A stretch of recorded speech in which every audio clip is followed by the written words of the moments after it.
For 25 years, we have been Indiana's business news leader. This is IBJ Media's Inside Indiana Business with Gary Dick. Presented by Elevate Ventures and Indiana University.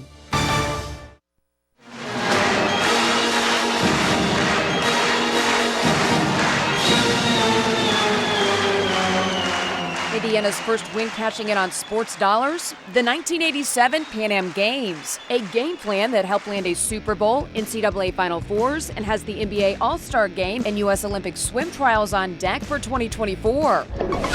And it's not just those big events. Youth sports also driving big bucks into the Hoosier economy. How sports tourism is keeping Indiana on top of its game. Plus, the racing capital of the world powering forward with a massive makeover to one of its iconic buildings. More on stories behind the spectacle. Hello and welcome to Inside Indiana Business. I'm Gary Dick. Sports in Indiana equals big business for communities large and small. It is part of the Indianapolis brand, really carefully crafted over more than 4 decades, spreading around the state now. The Indiana Sports Corporation says that since 1979, sports and related events have brought in more than $4 billion into the Indiana economy. The Sports Corporation, founded in 1979 as the first sports commission in the nation. Today, there are now more than 300 across the country. And joining me now with more on the impact of sports, how it's spreading statewide as well, is Patrick Talty. Patrick is the president of the Indiana Sports Corporation. Patrick, thanks for joining me. Oh, thank you for having me. Really appreciate it. You know, I think it certainly can be said that Indianapolis was the pioneer in using sports as a tool for economic development, quality of life, driving investment in communities. And that continues today as we look, first of all, here in central Indiana. Big events continue to come. It's morphed into not just amateur sports capital, but with the Super Bowl, obviously the NBA All-Star Game and some of the other big events. Describe the state of sports, if you will, here in central Indiana. Well, it's strong. I mean, we have such a strong lineup coming over the next several years. When you think about in 2024, the NBA All-Star Weekend will kick off and start that. And then we'll have the U.S. Olympic swimming trials inside Lucas Oil Stadium, where we're going to build 2.5 swimming pools to choose the Olympic team to represent the United States in Paris. And then we also have Final Four and men's Final Four in 26. We have the women's Final Four in 28 and the men's Final Four again in 29. I mean, I think any city would be ecstatic to have that kind of lineup of major events. That's not to mention all the basketball, NCAA first and second round and regionals and other events that we have, as well as, where you got some other new events coming, like indoor track and field to the state fairgrounds. So, I mean, there's lots happening. It's strong. Hey, talk, if you would, briefly, Patrick, about the competitive nature today. You know, it used to be Indianapolis and a few others. Now it's so competitive going after these events. It is. It's extremely competitive. And we have to compete really hard on all of these bids that go out for these rights holders, because now there are 20, 30 cities that want these events. So every time you go out to bid, there are multiple cities, multiple areas across the country that can compete. And so it's a lot harder than it used to be. And so we have to work really, really hard. And not just hosting a good event doesn't get you anymore. Right. The Indiana legislature funded this past session a bid fund to help in that regard. Talk about that and what that allows Indianapolis and Indiana to do.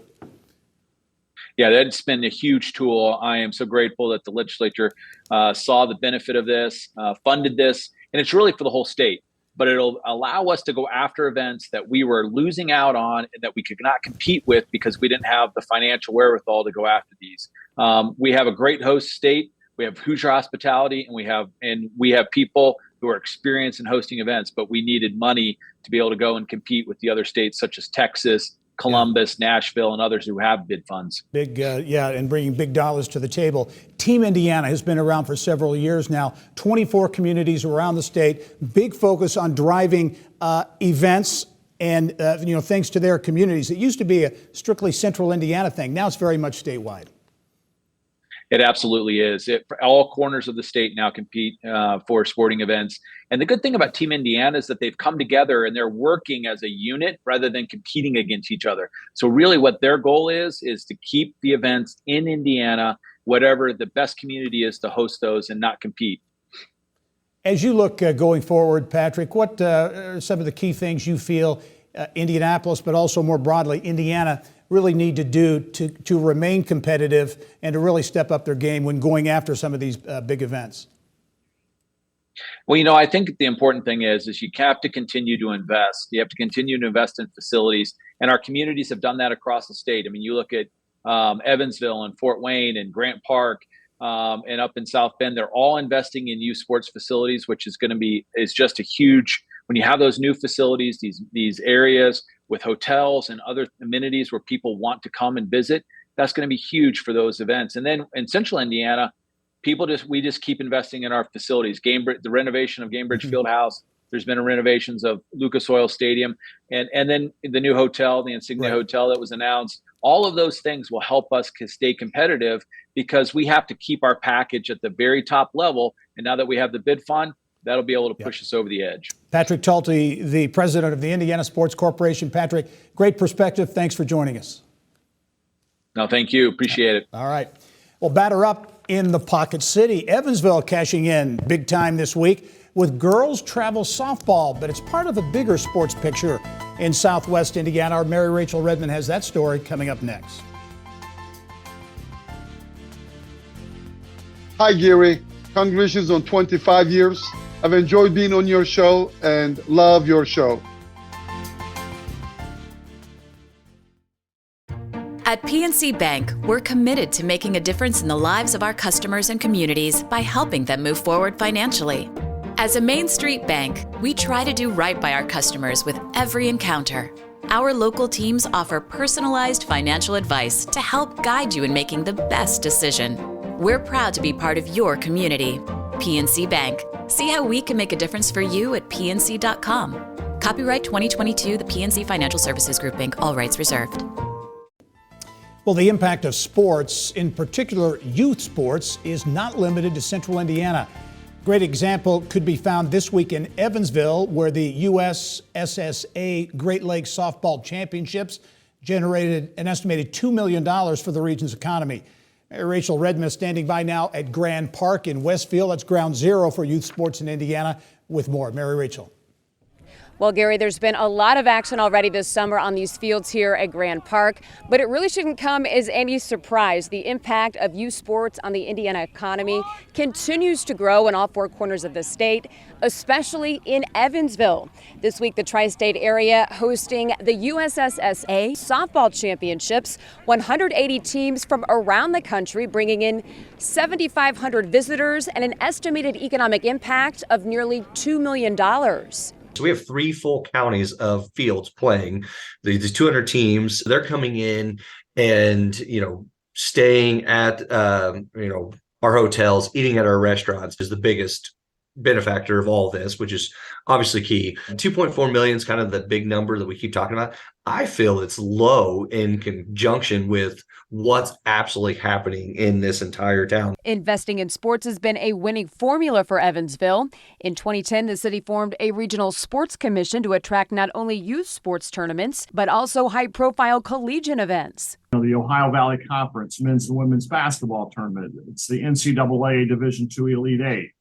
We have the 2025 NCAA Division II National Swimming and Diving Championships because of our new Deaconess Aquatic Center. So, it's on the sports tourism piece, it's really about exposing the community in broader ways. So we know there's going to be media exposure almost in every kind of OVC event or NCAA event. Visibility, another big bonus. Evansville Regional Sports Commission events have been televised in more than 23 million homes in over 190 countries.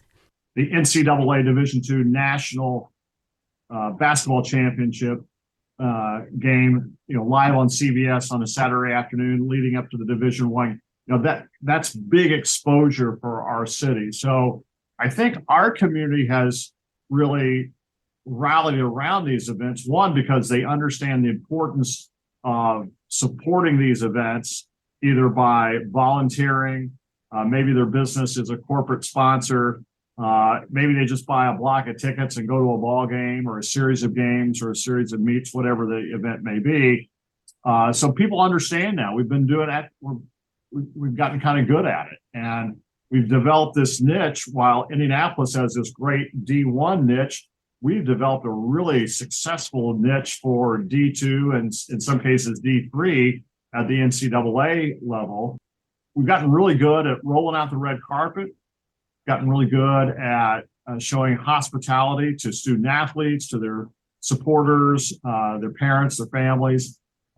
It's a great experience. Since its inception in 2010, the Evansville Regional Sports Commission has generated an estimated economic impact of over $30 million, and that number will continue to grow. Well, coming up next, how the dynamics of college basketball are changing the game. I think where we got it wrong, Gary, is that we never came out. There were no true guardrails to begin with. IU women's head basketball coach Terry Morin on name, image, likeness, equal pay, and the buzz around our Indiana Hoosiers team.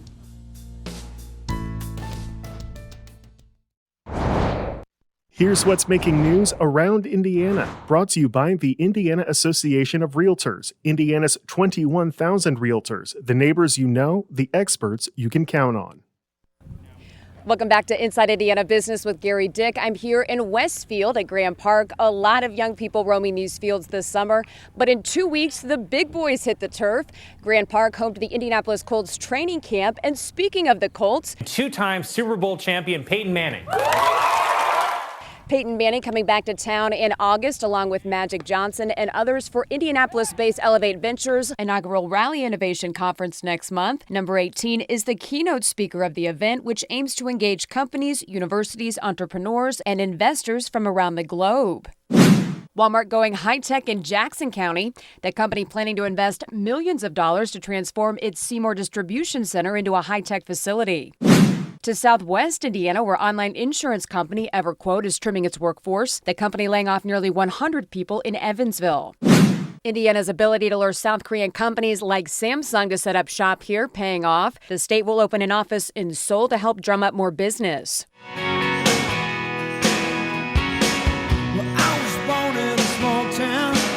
Small towns in Indiana, like Seymour, they have a way of building character, churning out talent, be it Mellencamp's mastery of music or Terry Morin's leadership on the basketball court.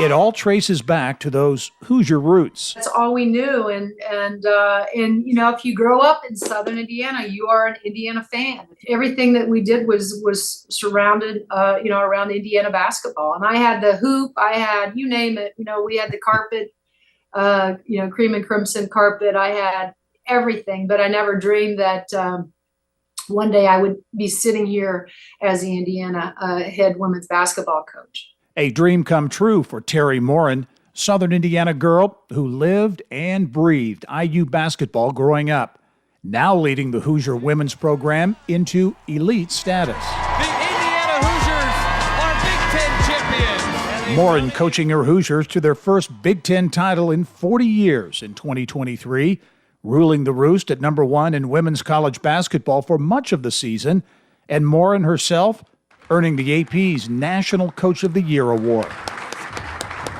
One huge challenge for Morin and her fellow college coaches, name, image, likeness, NIL, and how it's shifting the playing field for college athletics in a big way. I think where we got it wrong, Gary, is that we never came out. There were no true guardrails to begin with. And I think it's so much easier to start small and then expand. That's the mistake I think was made. We're all of us coaches, right now are trying to figure out how to navigate this new world that we're living in with essentially paying our players. There has to be a cap. There just has to be, because it's an unlevel playing field if there's not, and that's not what the intent of college college athletics was ever supposed to be about. Navigating the complicated nuances of NIL, a challenge, yes.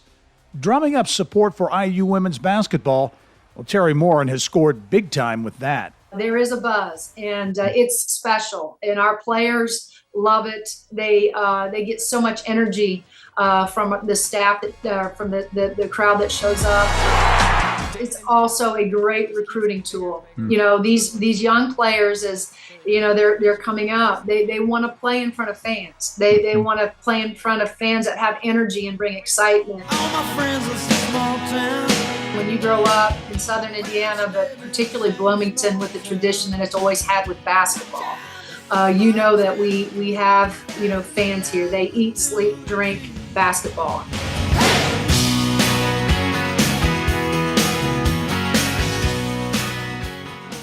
Great way to end our Around Indiana segment. Terry Morin, one of more than 125 Indiana headline makers that we've interviewed on the Business and Beyond podcast. You can check it out at InsideIndianaBusiness.com.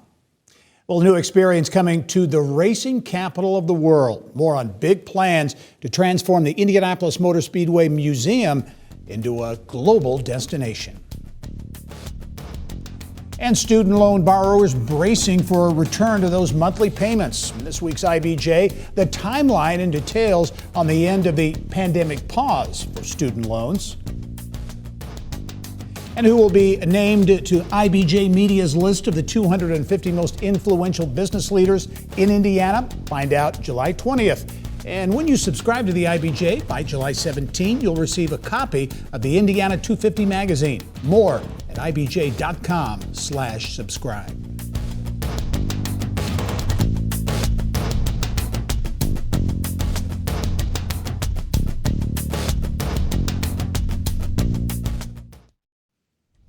Well, certainly one of the big contributors to the business of sports in Indiana is motorsports.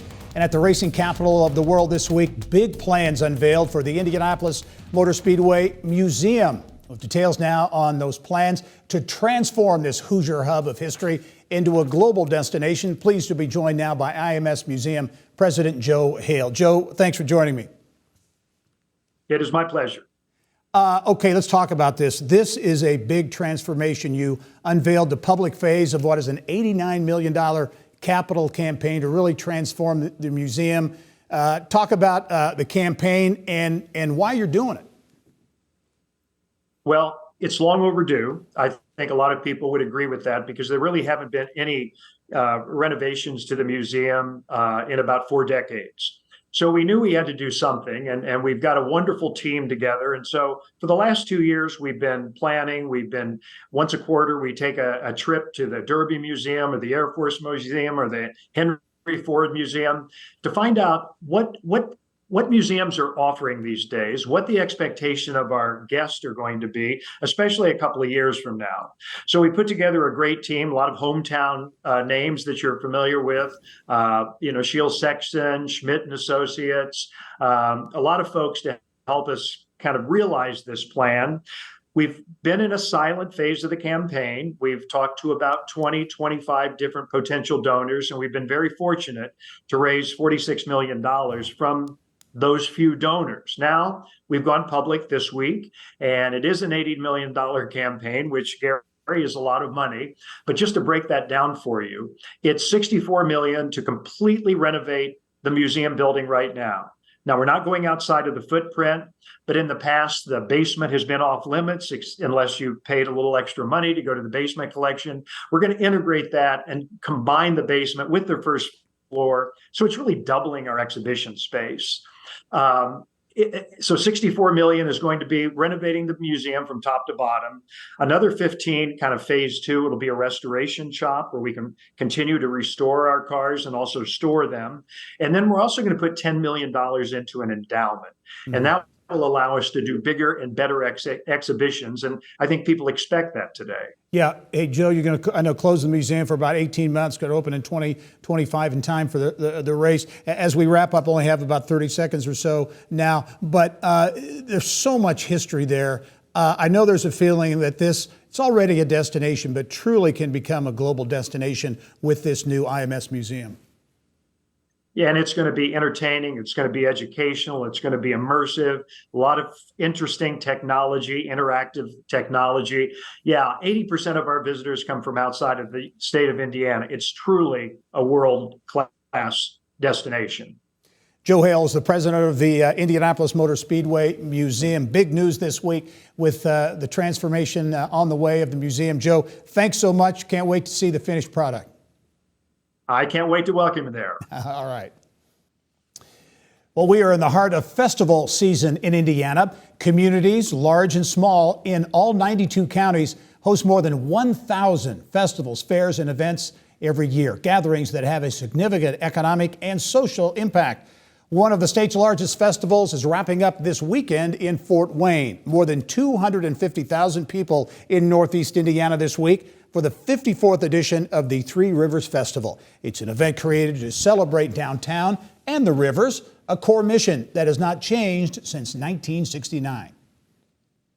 The festival originally in 1969 was created to bring people to downtown and support downtown businesses. I mean, as the city has grown, there's businesses throughout the whole part of the city, but we still have that same core of bringing people into downtown to celebrate, the rivers that we have or the businesses that we do have, not only in Fort Wayne, but in the region. Well, festivals also celebrate things that Hoosiers produce. In Corydon, the state's first capital, that means a salute to popcorn. Inside Indiana business reporter Kate Sharon took a trip to Harrison County and found out there was a lot popping around an event that brings the community together. Kate, how are you? Good. How are you? I'm good. I know you had a great time there in Harrison County and Corydon at the Popcorn Festival. Community brings an event that brings the community together. But it's also popcorn. That's a big product down there, right? When you talk Harrison County, you're talking popcorn.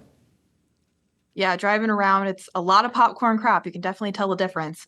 It's 10% of the country's export of popcorn is made right there in Harrison County. And it's a lot of family farms that are producing that crop. I know you sampled a lot of things there and could kind of feel the enthusiasm around this event. So it brings the community together, but there's also an element of kind of a marketing tool for the community as well.